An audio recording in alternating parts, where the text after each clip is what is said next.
Hello and welcome to episode 106 of Around the Lens, your live weekly visual journalism roundtable show. I am your host, David J. Murphy. With me, as always, are my co-hosts, Zach Roberts. Hello, Zach. How are you doing? I'm alive. How are you? That is positive, more positive than you normally are. So glad to hear it. And always coming from sunny, beautiful, wonderful, tropical, wish I was there right now, Hawaii, Ron Hamilton. How you doing, buddy? Aloha from Hawaii, where the Gorilla Channel is not on my network. The Gorilla Channel. Okay. I don't know what that means, but good. I don't know if there's a meme I'm missing. I'm not always convinced. It was an internet meme attached to the Fire and Fury book that I don't know if you heard about it. There's a book about the president. Heard about it. I have it on I bought it on the day it came out. I mean, the president promoted it very well, Yes. So. If only he would talk about Around the Lens podcast the way that he does. I don't know. I don't know if I wanted to see this show. This might get me in trouble. Yes. But the Fire and Fury book. I'm reading through that right now. Very interesting read. And of course, we have guests on the show. I'm pleased to announce our guest this week is Mr. Bruce Byers. Bruce, please tell us about yourself. Hey, how you doing? Great to talk with you guys. Bruce Byers out of New York City.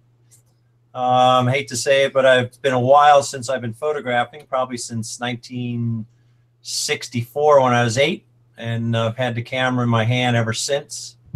And I just travel the world now as much as possible, doing travel workshops, photographic workshops, do anything I can pick up here in New York commercially. And it's great. It's great to be sitting in airplane seats and going away from New York for a while. Yeah, especially during this weather. Oh, yeah.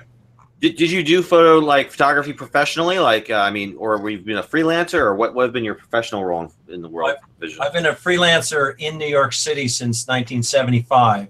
Wow. I went to RIT in Rochester Institute of Technology. Excellent. Right next to the good old Kodak. Yes. Mm-hmm. Awesome house. Been there. Beautiful museum. I know Rochester pretty well. I went to Dinosaurs Barbecue there. Very tasty. Yes, very good. And, of course, the dinosaurs in Syracuse and the dinosaurs in New York. I think I've hit – I know there's one or more dinosaurs. I don't know where it is, but I haven't been there. New Jersey. I've been to the dinosaurs in New Jersey as well. So I think I've hit every single dinosaurs. That's good. That's my claim to fame right there. But not really. Anyways, so you've been doing freelancing exclusively in New York City. And I tell you, if you're going to do freelancing anywhere, it's probably better to do it in New York City because there's so much work to be had, I would presume. But I have to imagine you've seen since the 70s, how have you seen sort of the state of freelancing change over time, in your sort of career, in your lifetime? Well, back in the 70s, it was, we were actually getting week-long assignments, going all over the place. We were shooting film, so it was the professionals really had a notch there that the amateurs weren't really working with. So we were shooting film. So it was. I think somebody has YouTube open. Okay, I think we're good. Good. Yep, we're good. Okay. Sorry, go ahead. So I was saying, digital didn't really come in until the late 90s. So every assignment I had to do was with film, and not a lot of people knew how to do that. So we sort of had the niche, the professionals, and right. I'd literally go places all over the world with cases of film hanging off of me. Today I go all around with a couple cards sitting in my pocket. Yeah. It's amazing. But I freelanced since 75, everything from fashion to advertising to cruise ships. I spent 24 hours on the U.S. Nimitz once shooting 16 millimeter film and stills. Wow. I hot air balloons all over Europe. It's been a lot of travel and a lot of great stuff. That's great. That's awesome. So now you've taken travel and you've turned it into a business, and you run these, what you call camera Odysseys, right? Right. Can you tell us a little bit about that and that business, what that is? So in 2010, I went into Cuba with a fraternity brother of mine, and the idea, you know, that other people would love to see Cuba. So I put together a travel company that put together trips in Cuba with all of the local people. Stayed way away from the government, and it was tough in the beginning. You'd have to get OFAC to give you a license and all these changes and everything else. But I've been to Cuba about 15 times, and then I expanded it into Bhutan, Nepal. This just November, I went into, I document medical missions also. So I went into Sri Lanka with some clients, and I embedded them into a medical mission. So we were sitting in ORs while they're operating and taking it all aspects. So it was, it's my new giving back kind of thing that I'm adding to it. Wow. So what do you find so fascinating about Cuba that you decided to go there 15 times? Well, it's sort of, the first time was just go there. Hey, let's photograph some cars. Let's do this. Let's do that. And every day I would meet a new person, and we get a new idea and a new idea. And the first probably 5 times was just going there and finding things to shoot. I'm actually doing a trip there in December, actually 2 in December. And the first trip is going to start from one coast to the other coast. All the times that I've been there have given me the ability to actually do that, because I've been all over the island, which has taken a number of trips. So when you're sitting there with 12 people, you have a very set trip. I've gone back by myself. I'm able to do whatever I want. So it's an incredible island, but there's been a lot of other places that we're setting up to go to also. Okay, so the way the business works is you get enough people interested in going to a place, and then you you organize a tour and you take them over there, right? And that's pretty much how it works. Yep. So hopefully you have some desire to have a camera in your hand, because everybody that goes there without a camera goes, oh, I wish I had brought my camera. And people go on camera Odysseys without a camera? Well, there's either the wife or the husband who's just on the trip or that type of thing. And then there are some people that come along and they realize that I'm able to help them turn their photography from iPhone to actually much better equipment. And it just opens up their eyes, because with the digital camera, I can see what they're doing on the back of the camera. So I can come in and help them tremendously without turning it into a 9-to-5 classroom. Yeah. So how much of the trip is, obviously just going around and enjoying the site, and more like training, workshopping and stuff like that? Like, what's sort of the balance there? Well, I don't even take, unless it's required, I don't even take a computer. So I found that there isn't any time to sit down in a classroom and sit there and talk about f-stops and what have you. But as we walk around, if you came on a trip, you'd go, well, am I going to see all the sites? Well, you're going to see many more sites as following the photographers, because that's what we want to see. We don't want to just see the tourist spots. We want to see the farms. We want to go into people's homes. And this happens in Nepal and India and Sri Lanka and all over. We don't want to be the tourist. We want to be the photographer who gets to see everything. So I tell a lot of people, well, I don't take a camera. I says, well, come on with us. You're going to have a lot more fun, see a lot more. So that's where, again, this differs from just, hey, come out and do a sightseeing tour, is that, again, you're looking for not just the main sites, the ones that everybody photographs, but you're going to find the secret stuff, the smaller things that people pass over. Right. So just a real quick example, there's a really famous boxing ring in Old Havana, and it's about a mile from where we stay. In the morning, I'll put everybody in an old car, an old taxi, old car. We'll drive down to the boxing ring. We'll photograph these guys who are my friends for the last 5-6 years. And then we'll walk home. because if I walked down there, it would take me 4 hours to walk through the streets. Everybody would be taking pictures of everything. So you get to go to the boxing ring, have this unique experience, and then you get to walk back through the streets and have even more experience. And if you were a tourist, we'd get on a bus, we'd go to the boxing ring, we'd say hi, we'd get back in the bus, we go to the next place, get off and say hi, go to the next place. We don't do that. We had a notch there that the amateurs weren't really working with. So we were shooting. All right, here we go. So Bruce, you have the show open in a tab on your browser. I got to mute you. Wait, where is it? What do I have to do? I think you have a tab open on your browser that has the show live stream open. So I was saying, digital didn't really come in until the late '90s. So every assignment. I'm gonna mute you, Bruce. Oh man, give me a thumbs up when you got set up, Bruce. All right, we're going back to you. The joy of live, folks. The joy of live. All right, can I unmute you? I should be able to unmute you. There we go. There you go. Oh. Okay. Zach, Ron, you got any questions for Bruce? What are the?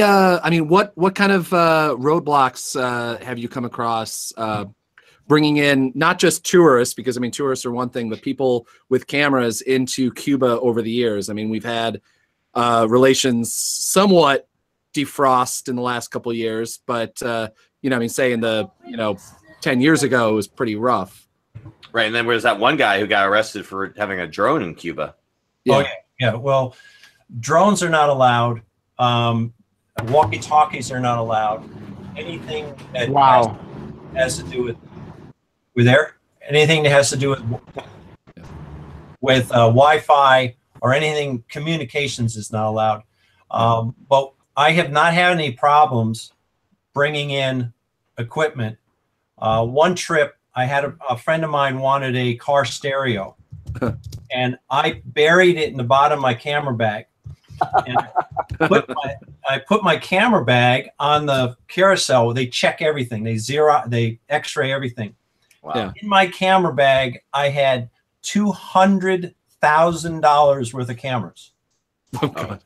It was a company that I went over there called Phase One. Magnificent cameras. Oh yeah, I heard of them. Yeah. And they're 100 megapixel files and everything. And the lady is sitting there going, "Come over here." And I go, "Oh boy, I'm getting nailed." So I pull out a Phase One camera, holding it in my hand. Now I got 100,000 in my hand, and I'm going snap, snap. I'm just doing tourist shots. Snap, snap. And I put the camera down, and she goes, "No," and she points exactly where the car stereo was, because I wasn't supposed to bring that in. Yeah. Wow. Back and forth, and I got away with it, but it was so fun. $300 car stereo. Yeah. $100,000 camera. That's terrifying when if they start taking the full bag away is when you're if I had to, I would have lost the $300 stereo. Yeah, I would say so. Yeah, I think over that. Yeah. God. But that's the whole thing about working with a professional that's doing something that he loves. If I was to put dots on a map of the world, there'd be many, many, many dots. And I've gone by myself on a lot of these. So bringing you in, I'm already, as we're walking down the street, I'm already looking ahead of you. I know what I want to put you in to get you the most excitement. But as a tour guide, they'll just take you to the regular places and you won't see anything. What's is there a place in the world where you'd love to bring people, but either haven't been able to because of political issues or just because of technical or whatever? Have you ever thought of trying to do a North Korea trip or something like that? Well, unfortunately, North Korea, once you it's now blocked off. Yeah, they don't let you take a camera through there, so that one. Helps. Yeah, well, the AP gets to. Yeah, David. Well, I've been the one of the toughest places I went to Istanbul, and then went to Beirut, and then I went to Mafra, Jordan, where they had the first camps And I wasn't allowed into the camp because they were stoning white photographers, because as we took their pictures, those pictures are going on in the news. The people that were looking for them were now finding them and killing them in the camp. So I wasn't allowed into that camp. I had to stand. I stood out on the end of the gate, you know, doing my work from there, but I didn't get much. Yeah. Wow. I'm sure somebody will come around and market the off limit locations and make that Adventure Odyssey. Oh yeah. You know, you could die on this trip, but you get great photos. Let me ask you, Bruce. I was wondering, what is sort of the percentage of skill levels, or what are the kind of skill levels that come on your trips? Are they mostly like amateurs with cell phones, or are they pure beginners with cell phones, amateurs with maybe a DSLR, they got a Christmas, you know, and some kit lenses, or do you ever take around pros? One of my first trips to Cuba, I had 12 photographers with me, and probably 8 of them were, couple were pros and the rest were kind of semi-pros, and then a couple was more kind of point and shoot stuff. But those pros that came on that trip with me were architectural photographers. And when you're in Cuba, you're shooting a lot of people. And even in Nepal and Bhutan or whatever, you got to have this people element. And photographers don't like to get into people's faces. I do a lot of street work. My work, streetmoments.com, is full of Cartier-Bresson type work, you know, the decisive moment. Well, you have got to be able to step in front of somebody with your camera. And so I help those guys out a lot, and they both have come back a second time. But I have also been on trips, like one of the ones coming up, where they're asking me, should I bring my iPhone?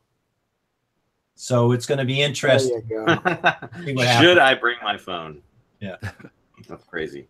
You know, speaking of street photography, we just had on not too long ago, like last week, actually, or actually the week before last. 2 weeks ago. Scott Trezant. Have you heard of him? Yeah, Trezante.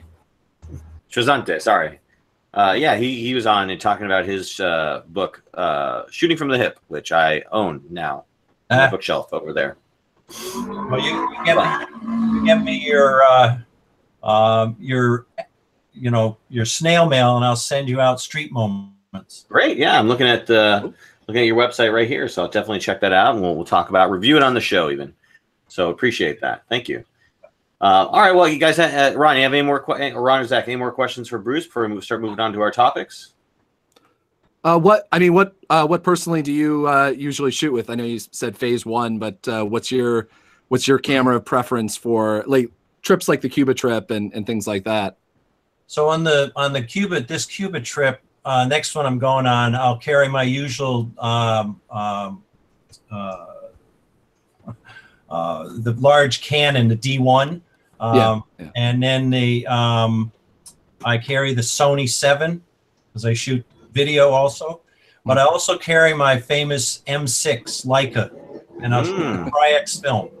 Oh, so nice!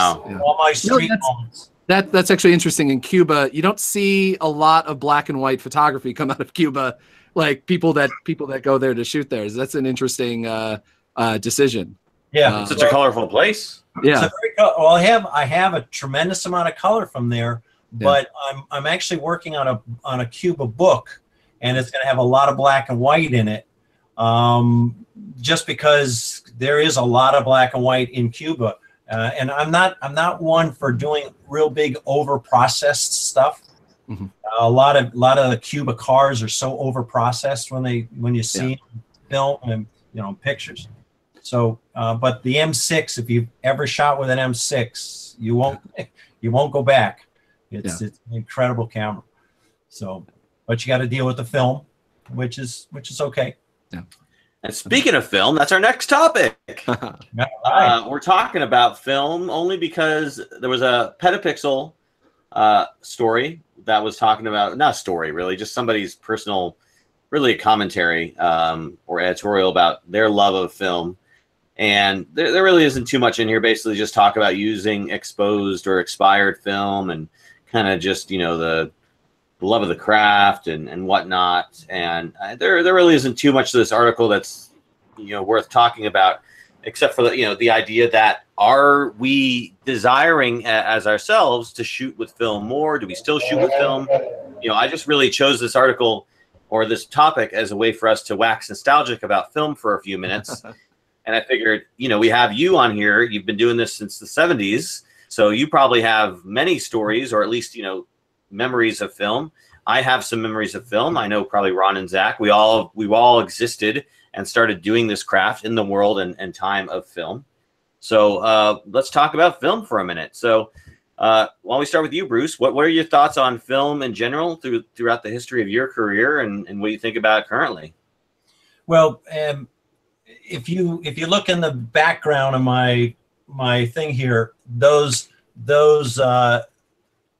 boxes and everything, they're all full of negatives and boxes of fiber-based prints. So I still love film.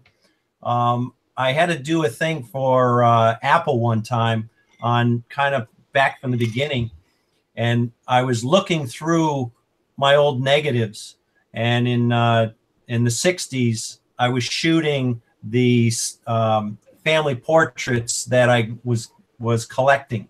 So going back into my negatives is, I would have hated if I didn't have those negatives to go back into. It's almost like shooting when I shoot with film, I don't look at the back of the camera. Yeah. You know, it's like I take the picture and I either have it or I don't. Yeah. Yeah. And I walk on, and it's wonderful later to still have that experience. Yeah. Where it's like with digital, it's over. It's almost like Instagram. It's over with. Okay, next. Yeah. Yeah.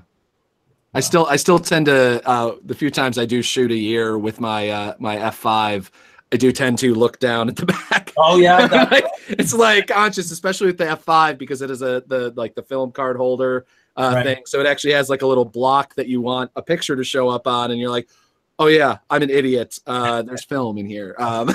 So I should use the film camera just to see if that would happen to me. Like if I instinctively start pressing the back of the camera body, trying to like, where is it? How do I flip this out? Oh no, my film is exposed. The interesting thing that we're having though is that they're actually starting to, I forget where it was, Petapixel or F-Stoppers wrote a great piece about, there's a bunch of Kickstarters now for new film cameras, like completely not Nikons, not Canons, but new, like out of the Lomo houses and stuff like that. Like right. Those guys are starting to make their own film cameras. So it's interesting that, I mean, it's, obviously it's a little bit of the hipster revival with Polaroid and everything like that. But it's interesting that we might actually start to have somewhat of a film revival just out of the kind of, I don't know if it's just out of the nostalgia factor of it, for people who probably, a lot of the people that are shooting film that I see weren't really alive or at least weren't old enough to shoot film. Like I was in photography school in 1999 and 2000. So I literally I did the color darkroom, the black and white darkroom, everything like that. And then all this time people are like, oh, there's these new digital cameras coming out. And, and I'm like, no, never. I literally have a treatise somewhere. I have it like for one of the classes I did, it was a digital imaging class I had to do. We had to write a treatise or about ourselves, and I wrote this this whole 3-page paper about how I would never shoot digital and digital is death and like that. And here I am. Got my digital video camera on my laptop. And well, the interesting thing is that Kodak had 9 sensitizing plants. They got 1 left. And it's supposedly going full speed ahead to make black and white film. Yeah. Wow.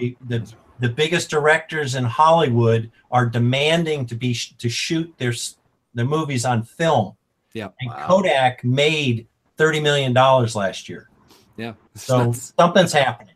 Christopher Nolan made a huge thing about that, talking about, I think it was with Kodak. It must have been with Kodak. I don't know who else would have made made 70 millimeter print film or 70 millimeter movie picture film. But yeah, he made a huge deal out of that. That's another aspect of it, of the bringing back a film that I personally, I also used to be a film major, and I despise watching movies at the theater when it's on a digital screen. That you can tell, you can see the pixels, you can see everything. It's missing the grain, and it's missing, like, to me, the heart of so much film. I mean, some movies are perfectly fine. I don't care about seeing some comedy on film, but like you watch, Christopher Nolan's Dunkirk, you're like, on a digital screen, I just want to, like, I just didn't even bother, like, for a while. So yeah, I don't know. You're with. Go ahead, Dave. No, I want to hear you speak, Ron. I'm sorry, sir. No, I'm with Zach on that. As far as shooting film for photography, still photographs, I have zero interest, and I didn't have much interest when there was film. But as far as cinematography goes, yeah, I agree. You can't beat look at film. It actually has a thickness. So from the emulsion and the film plate, and I would scan my black and white, and then I would have shows, and I had this show at the Apple store, really great projection and everything else. And a couple of people came up to me and said, "What is it with your scans? Your images are really neat." And it was not only the image, but it was the quality that came out. And I said, "It's film." I go, "Oh," because there is a difference. Yeah. So. I'm going to be the counter to this all and say I think film is overrated in that, I think it was great for its time. And I think, if filmmakers want to shoot with it, and, more power to them, they're already spending $1 bajillion to make, these giant big blockbuster movies.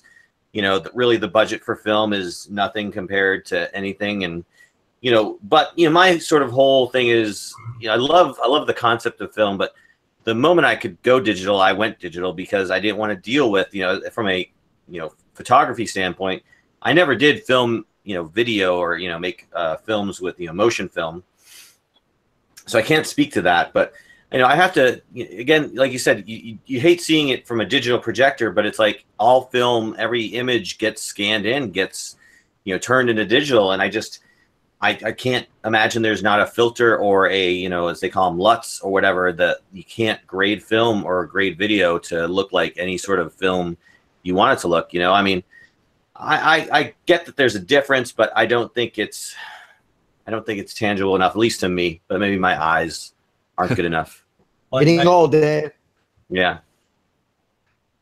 I spent my formative years basically studying. I mean, like, my generation, most of the photographers, and I say just the couple years on either side of me, the people that literally started school where only film existed, like only film was available to me when I started at SUNY Purchase.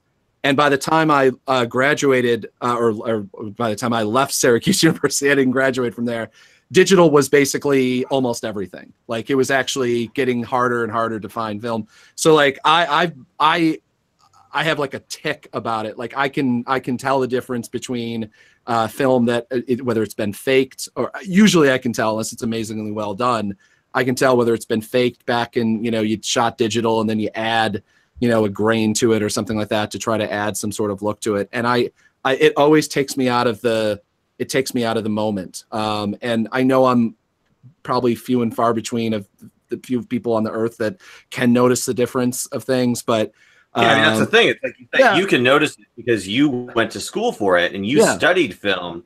Yeah. The average viewer and all the generations, my kids, a decade ago, nobody. My sisters won't know what film is. I have to explain it to them. But I mean, to me, it's an entire part of the art form. It's of photography that I think has to stay around. Not only I am a immensely better photographer because I learned on film. Yeah. It can be the argument on whether you continue doing it for the rest of your life. But if I were to sit down and teach a person, like an 18-year-old coming into a theoretical college class I had, teaching photography, I'd hand them a Pentax K1000 with a 50 millimeter 1.8 and a bunch of rolls of film, and teach them using that. By far, I mean, I've told this story a million times. The digital aspects that end up being crutches for us, the chimping on the back, the exposures, dials, and the everything. All of those things end up going away one time, at least one time, especially if you're a professional. They end up breaking. They end up not telling you the truth through the scene. I can look at a scene and go, that's this ISO, that's this aperture, that's whatever. And that's because I shot film. That's just simply because I shot film. I know that calculation off the top of my head. And yeah. No, go ahead. My argument to that is, do you think you couldn't be the photographer you are today if you started photography a generation or two? You started photography like last generation when digital was coming out. You don't think you could be the photographer you are today at the skill level you are? I think my photography would be completely different. But would that be better or worse? I mean, do you say personally? I mean, I personally. I mean, my heroes would be different. The people that I tried to become as a photojournalist or as a photographer, an artist, whatever, filmmaker, whatever aspect of the, I'm working visual medium I'm working in. Sebastião Salgado is my number one hero as a photojournalist. I doubt that he wouldn't be a hero if I didn't grow up shooting black and white film, because his work would not call to me, because my favorite film stock was Tri-X. I loved, if I could get a hold of the highest ISO film, even if it was just portraits, I wanted to shoot the highest ISO film I could possibly get my hands on. I would always be the jerk in my small towns oh my God, photo store. Yeah, asking, hey, can you I heard that this film exists. There's an ISO 3200 or 60, whatever. Could you possibly import that for me? Yes, I understand. It's $16 a roll. I don't care, and I don't think that my interest in the experimentation would be as much. I hate Photoshop. And it's a good question, whether that's because I grew up in that time period where I first worked in a darkroom and then had to figure out how to copy my skills in the darkroom, which I was very good in the darkroom, to Adobe's presets. But I don't know. I just think I'd be a very different photographer. I'm sorry, go ahead. I think there's a different way to look at this. I started shooting literally in 1964 with a Instamatic. I only had 12 exposures on there. Yeah. And luckily my father shot movie film, 16 millimeter movie film, and my mother shot with a Rolly. So they let me, and I still have her Rolly. And I was never told that I can't shoot. But interestingly enough, I didn't shoot millions and millions and waste millions of rolls of film. So then I went to RIT, graduated RIT in 77. Immediately came to New York, actually in 75 ahead of time. And all of my work was with film.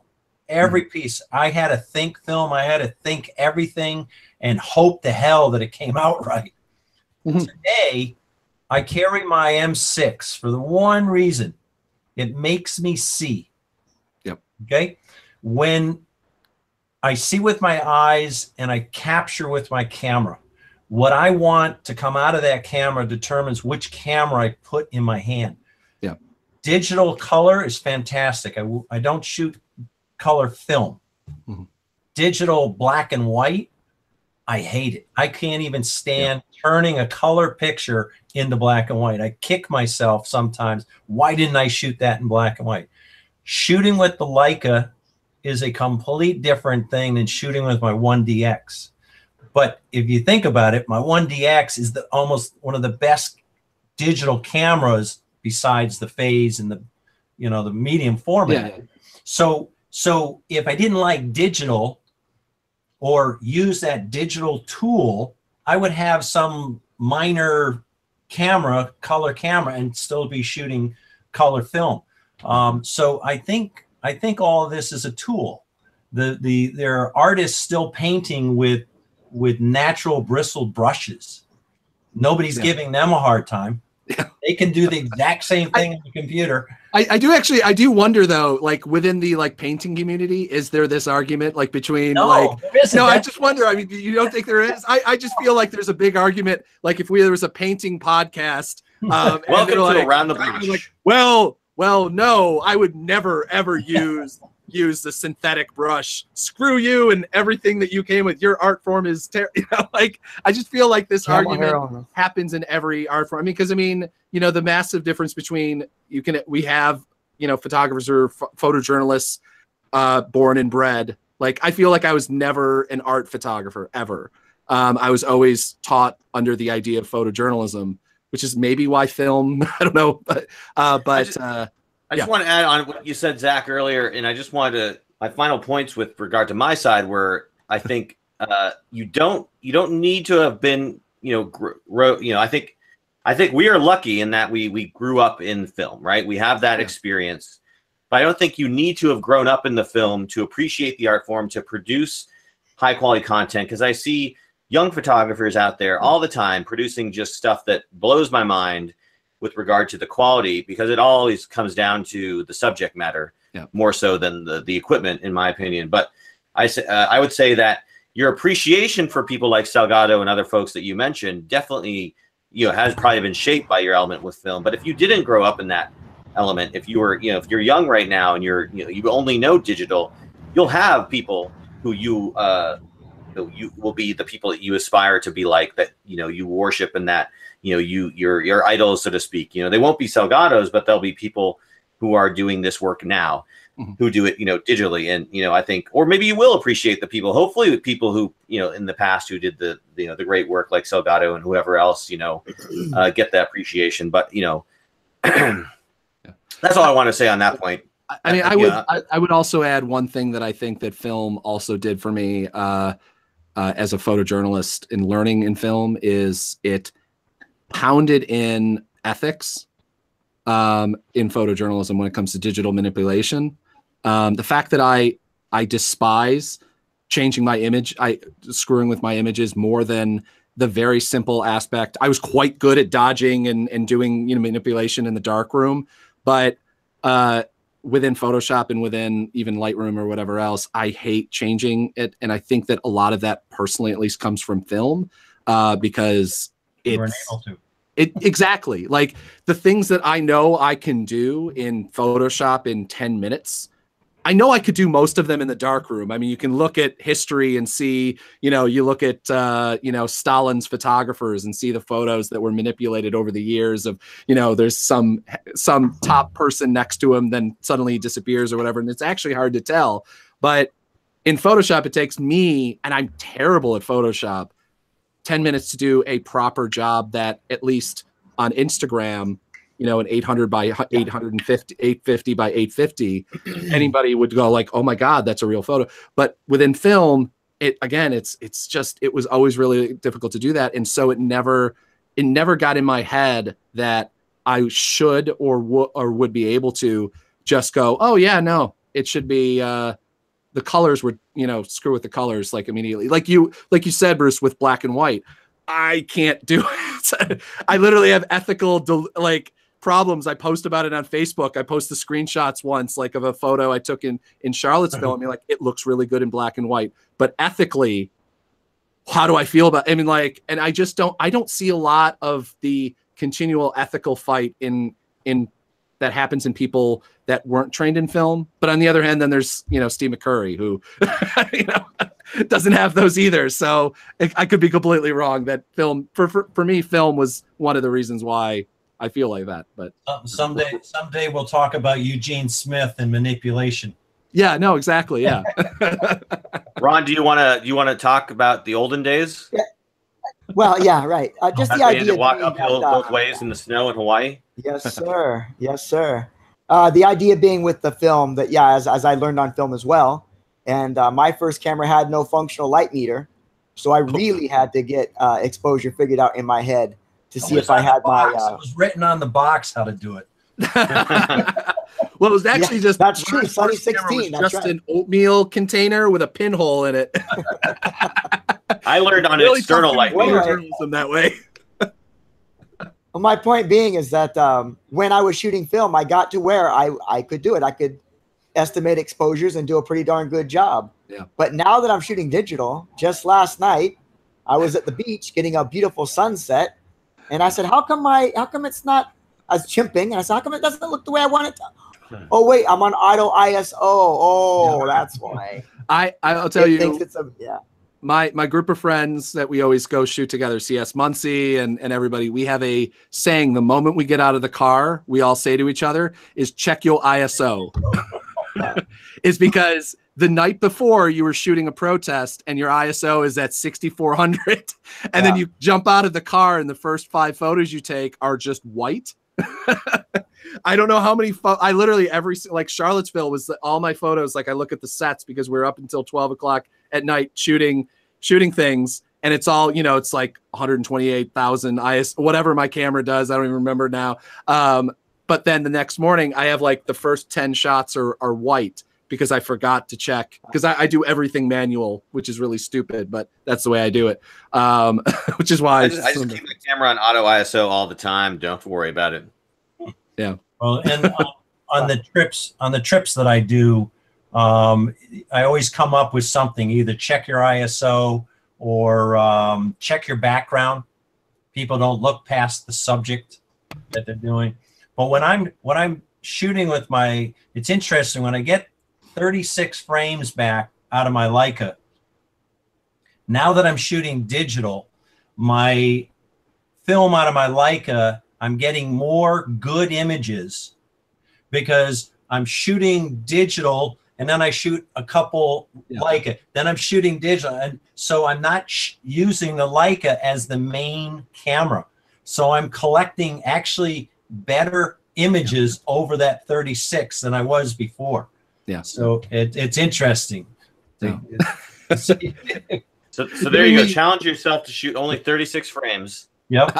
On your digital camera. That's your a 500. Go back into your drawers and find a 500 meg SD card. But 500 meg. I probably have a 500 meg compact flash card somewhere, even though I haven't shot compact flash in years. You're giving me flashbacks. My freshman film that I shot at SUNY Purchase with my Bolex camera. I shot Kodachrome 16 millimeter, and I didn't know that you were supposed to stop up for it. And so I only found that out once I sent it off to Colorado for the one time a month that they developed film at that point, Kodachrome film. I found out in transit, and I'm like, oh my God, my entire freshman film, $35 a roll for Kodachrome film at that time, which is 2 minutes of film. Oh my God. And it was I think another $50 a roll with shipping to develop. So it was literally the entire budget of my film. I think I shot 15 minutes of film or something like that, maybe. And I was just like, everything's screwed up. But thanks to snow, I had actually used my light meter wrong. So thanks to the snow caused a bounce card. Everything that came out perfect. Absolutely perfect. Wow. Well, speaking of sex crimes, our next story is about photography. Terry Richardson. We did a story. We talked about him a bunch of episodes ago, and there was an update now, basically saying that the police department in New York is going to be investigating him, and based on the allegations that were lobbied at him by different models that he's photographed and had relationships with. So really, I think this is good. I think we're seeing the progress being taken by the women who are making speaking out and whatnot. We're starting to see that effects, and again, it's not just hitting Hollywood; it's hitting every single industry, it seems, especially our industry as well. So, any thoughts from anybody on the panel about this topic or about this story? Well, I mean, I think it was just from living those years, and it was quite obvious that there was a lot more going on behind the scenes than women were really caring to put up with, but they were unfortunately putting up with it, because if they didn't, the next girl would get in line. I literally worked with a client years ago that the other photographer that was with me, and almost every shoot I had to share locations with, he was just a gutter mouth. And I was so surprised that the girls just didn't take him to the cleaners. And but it's that now it's okay, which is I wish it was okay for all those women to come up 20 years ago, 25 years ago. It just disgusted the hell out of me that this was happening to these people. And nobody would do anything. Even if I complained about it, nobody would do anything about it. It's just really unfortunate. And these guys that were in the, you know, in these big shoots and big magazines, they're just, you know, just another number. What the heck? And unfortunately, there was a lot of women who were editors that didn't do anything about it. So why didn't? Yeah, you can blame the guys, but what about the editors that were watching this go on? It wasn't like it was all behind closed doors. Yeah. So, well, it sounds like it was probably something that was systemic amongst all females at all ranks, because it's like, you know, the maybe the editors couldn't speak up, you know, because again, there was that sort of fear and that sort of intimidation because their bosses were men, or, you know, who knows how far it went up. And you know, again, maybe that was systemic. Yeah. Well, there's the head of Vogue magazine was a woman. So she was the one that said, this model shoots with this photographer and they shoot here. So she was the top of the rung. She was the one that was deciding where all these people were going and who they were going with. And she had her favorites. I mean, so why didn't anything come from her? Yeah. And she could have wiped out an entire crew if she wanted to. Wow. You have all these amazing stories. I mean, like on the Me Too movement, and immediately you have a lot of within the journalism movement. You've seen these, you know, women that, you know, worked, unbelievable journalists that worked through, you know, the Nixon administration, helped out Watergate, all these things, and then they're interviewed because they're coming out with books and retiring, and they're interviewed about the Me Too movement and they're like, well, I just put up with it because, you know, I'm one of the. A lot of these people took pride in part of being, you know, the man's club, you know, and part of being the boy, or the boys club is usually, you know, and that's, I think that's continually one of the biggest problems, where people in power have the ability to do something and they don't, because they don't want to knock the other people alongside with them with power. Or rock the boat. Yeah, exactly. They want to rock the boat. And it's just unbelievable because, I mean, especially with Terry Richardson, I mean, the first thing I heard about him, I don't know, a decade ago, I don't even remember how long ago it was at this point, was that he was a creep and possibly committed sexual assault with women, and, or at least pushed, you know, used the fact that he was a powerful person and said, you know, he never said, you know, do this thing and I'll, you know, feature you later on, but it was a wink, and it was the whole wink and the nod thing. But I mean, what drives me nuts is that it's not just the big names are continually talked about, like Terry Richardson and, you know, and Charlie Rose and everything like that. But it's like the small level ones that we all end up putting up with. I worked for a long time in like the burlesque photography and burlesque scene, like photographing those. And it took me so long to have people be comfortable with me, because there are so many creeps in the industry that like just wanted to get into there to photograph half naked women and that's all they were doing. I mean, that's why like a lot of these websites that have popped up for like Model Mayhem or whatever. I remember back when I was shooting the burlesque thing, it was like 2006, 2008 area. And it was like once every couple days, there was an outing of a photographer who either sexually assaulted a woman or was super creepy or did, you know, shared images that they shouldn't have and things like that. And it just was like, there would be an outing and then that person would go away and then there'd be a new person pop up, but there was never this loud conversation about it. And I think for me, it was a lot of the fact that I didn't see too many other male photographers, at least specifically, speak up. And that's, I mean, it's terrible. I mean, it's because it's terrible for us as photographers. If our subjects can't be comfortable with us, just right out of the box, like walking into the room. I should be able to be, they should expect to be comfortable with me as a photographer, that I won't use and abuse whatever, or step over any lines. But I have to now, it makes my work harder. That's one of the biggest things that pisses me off about the whole situation. It's like, I never got into, other than like burlesque, I never got into any sort of art photography when it comes to that, specifically because I'm like, it just sounds, first off, like too much work. And also the entire industry just sounds creepy, like fashion photography in general. Like, it just, to me, every story I ever heard about it from model friends of mine, and I've had a lot of friends who are professional models, like, it just sounds creepy to me. But that's me. Yeah. Well, I grew up in the 70s and 80s, and Studio 54 and all these, you know, discos and all this type of stuff. Yeah. And what it seemed like was that the women were okay with it. They just put up with it because they were okay with it, and there was no problem. It didn't really, because the women were coming to, don't do that anymore. Yeah. Like, because I'm sitting on a shoot and I'm saying to my models, hey, that was a great shoot. I'll see you in 20 minutes. The stylist has your new outfit on, you know, to give you. I didn't go into the never went into the dressing room. Yeah. And the other guy's mouth is such a gutter mouth. But I'm wondering, why aren't these girls saying something? It's, you know, it's part of the reason. I mean, I've talked to a lot of women. There's like, I have to work in this, and this is how I make my paycheck. Like, whether that be the jerk boss you have to put up with working at McDonald's, like, that's just the guy. He grabs your butt every time you walk by him. But what's my choice? Quit? I mean, it's the only job in town. And that's such an unfortunate, like, or it's a guy like Terry Richardson. You do a shoot with Terry Richardson, you're potentially the next, Supermodel. I don't know.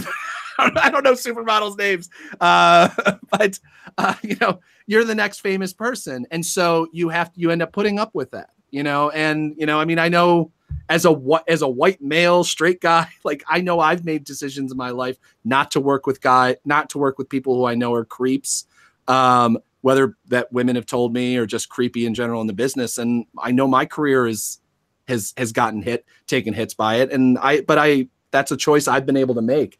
You know, I mean, I don't, women that have had to make those decisions. I mean, especially back in the 60s and 70s, you know, I think that what was the other choice? I mean, what was, like, not working the industry anymore, not do the thing that you loved. And that's honestly one of the, never mind the actual sexual assault and the actual things that happened, but that's one of the most sad things, especially when it comes to journalism. We hear all the stories about the women that have accused men of things, but we never end up hearing the stories about the thousands of women that either had one incident happen to them behind a closed door and then just said, no, I'm done, and left the industry. And the amount of unbelievable work that we've probably lost because geniuses have left our industry to go on and do something else. And that is unbelievably depressing to me. And I think it's one of the reasons why, for me, journalism is in the state that it is. You know, but well, it's too bad that there isn't a way for the guys, and I'll pat myself on the back, like myself, who really care about women and went out of my way to respect them.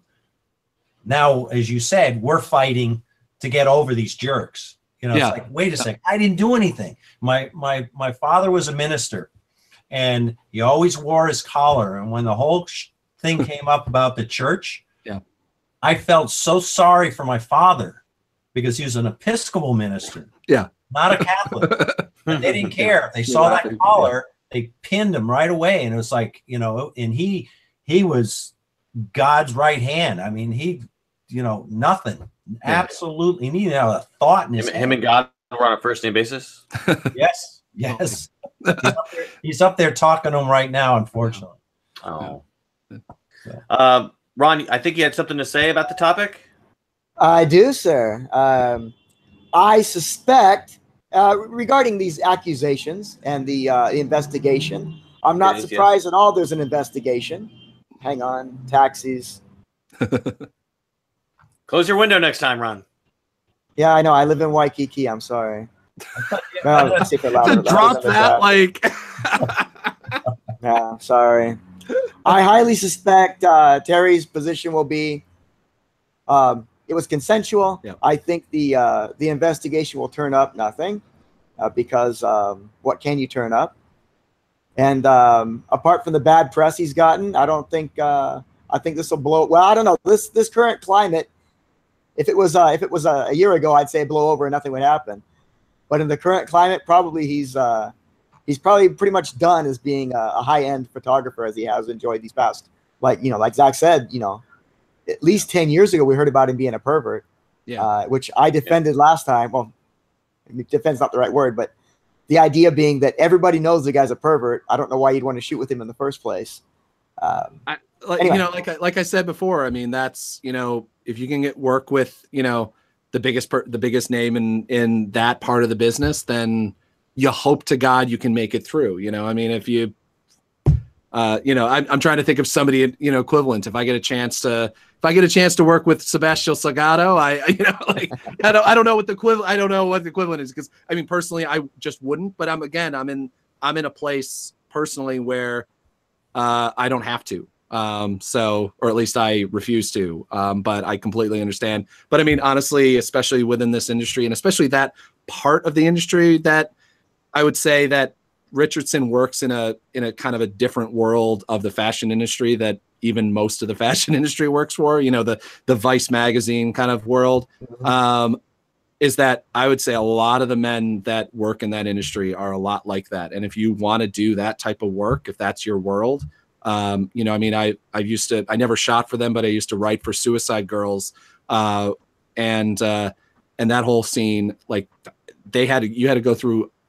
The first couple of years, there was a lot of problems, and eventually they had to go through this ridiculous vetting process.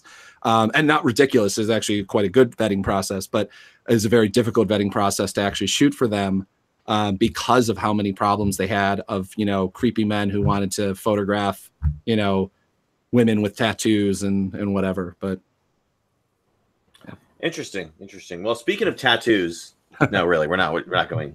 I don't have any way to transition to our gear segment.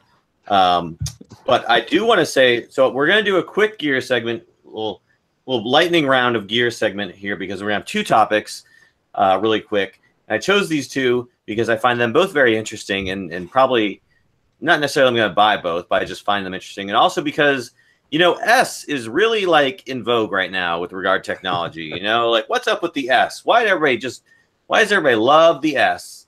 So we're talking about two particular pieces of equipment.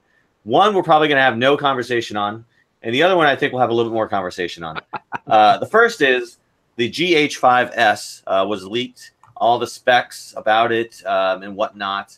And in case you didn't know, I don't mention this very often, but I do shoot with the GH5. I know, shocking. So I was interested in this camera because of that reason. And after reading all the specs about it, it doesn't really do anything for me personally. What basically it is it's the same as a GH5, but they've lowered the sensor. The sensor is now a 10 megapixel sensor, which allows it to shoot in lower light, which is great. But that's about it, in terms of like major changes. It has some video settings, and some slightly higher photo depth quality settings, but none of those features really interest me. I'm more of the guy who likes the versatility of being able to shoot high quality, high res photos, and also shoot that great 40K 60p video that people love so much on the internet and on their TVs. So this camera doesn't really do anything for me personally. Zach, you gonna switch to Panasonic now? Is this what we're waiting on? Bruce, I know you're new to the show, so you don't understand this long running joke between Dave is a Panasonic, like he probably has like a tramp stamp tattooed Panasonic across his lower back. I don't want to know. No. I love living in ignorance. No. Let's not have a Richardson moment. Oh. But yeah, no. And I am not so much of a fan of the format. But it is what it is. And Ron's New Zealand, so he doesn't. Is it a full chip? Is it a full chip camera? No. No, it's a mirrorless Micro Four Thirds camera. You know, I shoot with the Sony 7, and the thing that I really hate about it is that you're watching a video, and that delay, and I'll pick up my 1DX, and I'll be able to catch everything I want. I pick up the Sony, and I go, even 43 megapixel. It's like this digital viewfinder is just a pain in the butt.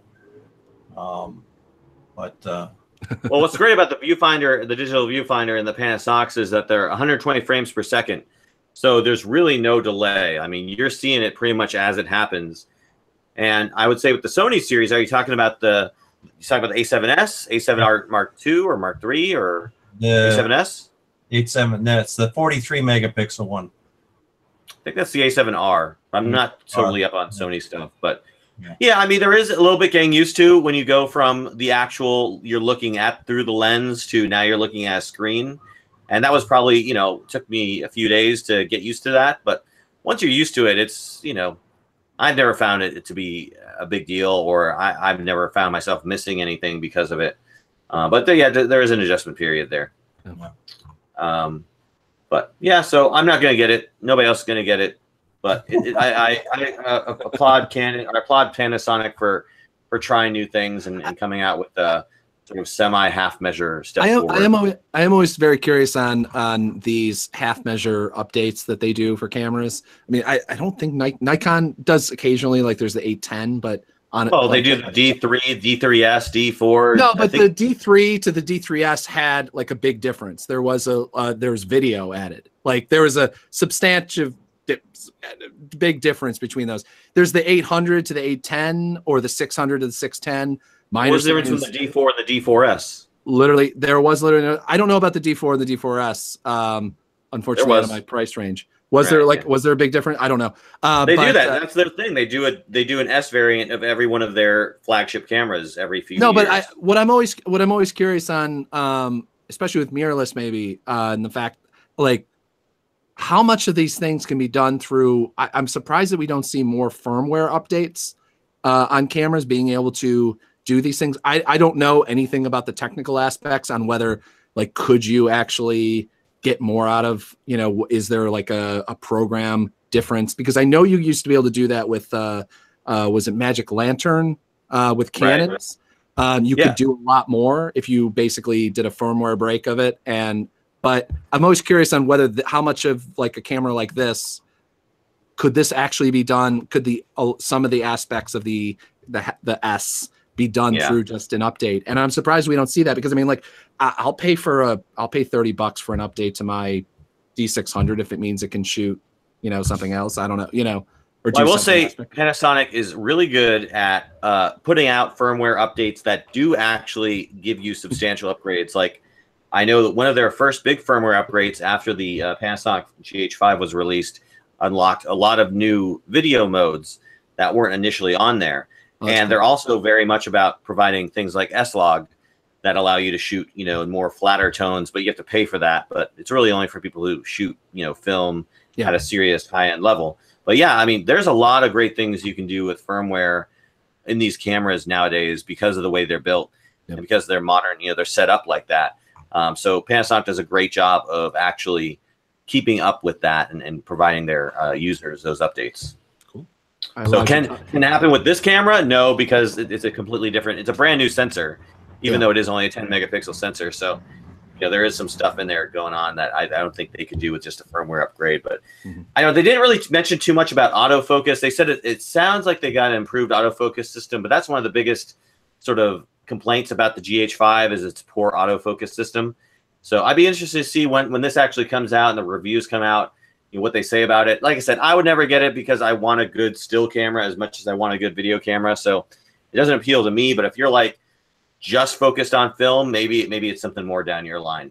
The other item I want to talk about really quick is the Ronin S from DJI. This is a gimbal system that is for micro four thirds and DSLR cameras. So again, if you're more of a film shooter, you like to shoot video, this is something that will allow you to take, your DSLR, your micro four thirds system, and actually be able to get that nice smooth gimbal motion that you get with like, the more phone-based systems, or you get with the larger, big old Ronin system that was like, a big giant system, 2 hands. This can all be done with 1 hand. So this is an interesting piece of tech with I may or may not get, I don't know, but it is neat. Maybe I can get a preview copy and review it for the show. But this is something I think, definitely if you shoot video, you might be interested in. And any thoughts? Ron, you're the resident video shooter in our midst. Is this something that would be interesting to you as a videographer? Do you use any kind of gimbal system for any of your cameras? No, not really. I do like gimbals. I have used gimbals, and they do make steady shots. For the most part, no, I just put a camera on a tripod and shoot things with it. But I was looking over this one when you set the link, and I was looking at similar systems to see what kind of money this is going to cost me when it comes out. And yeah, it looks like it ranges the gamut. For you talk about an SLR gimbal system, you're looking at between $400 to $800. Or any amount of money you want to spend. Right, exactly. And the idea being, golly, that's a lot of money just to have that groovy, playing with the, no jittery film, your shaky cam footage or whatever. And I don't do enough weird things like that it'd be that much of a concern for me. Maybe Zach in his protests, maybe he would see video footage like that. I'm actually interested in Bruce, in your opinion on gimbal look for at least. Obviously, film has its usefulness, but personally for anything in the journalism world, like Vice's videos, Vice magazine's videos are fantastic. They do a lot of protest work, but they almost always use a gimbal of some kind. And personally, it just takes me out of the action in the fact that there's no life to the video. The fact that it's this smooth like movement through this ridiculous action, which I think possibly has its own look to it. But I mean, I wish that there was a middle ground to my like ridiculously shaky video of me getting hit and knocked aside and batted around at a protest, between that and like just a smooth, like an aerial drone video. Because I mean, that's not something we could have dreamed of back, in the 16 millimeter days. Is a smooth shot if actually trying to do handheld. Like, what's your opinion on the drone, or not drone, but these sorts of things?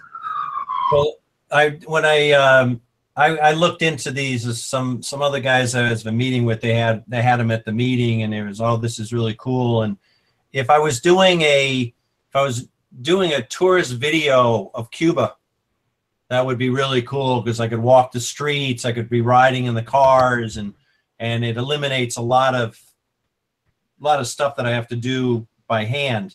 If I was on my medical missions, it'd probably be very good going over the operating room and having places where I have to kind of stay back and stick my hand in for a long period of time, that I need the stableness of a tripod, but I can't set the tripod up. Yeah.